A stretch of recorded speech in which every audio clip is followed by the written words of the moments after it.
Worried your phone is being tracked or monitored? We tested detection methods across 3 iPhones and 2 Android devices. The key: look for several signs together, not just one. Here's how to check and how to shut it down. Start on iPhone with the most reliable check: Settings, General, VPN, and Device Management. If you see a profile you didn't install and it's not a work or school phone, that could be monitoring. Tap it and choose Remove Profile. On Android, open Settings, Apps, and scroll the full list for anything like system service you don't remember installing. Then, in Permission Manager, flag any unknown app with 3 or more sensitive permissions. Real apps rarely need that much access. 2 physical tells. Spyware runs constantly, so it drains the battery faster than normal and uploads your data.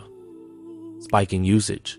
Check your battery and your data usage screens for an app that's working hard when you're not. Here's another. Heat.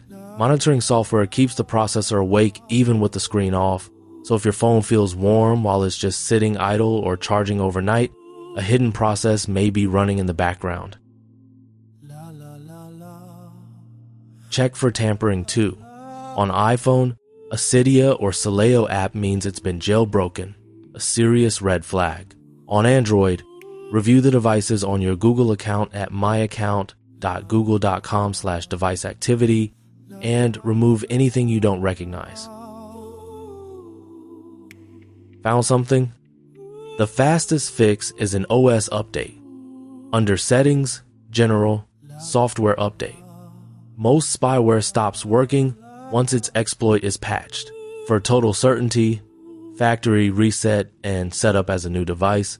Don't restore from a backup. That can bring it back. So look for several signs at once.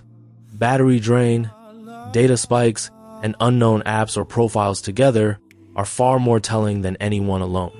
Update your OS first. It breaks most monitoring tools. Full guide on phone.tips.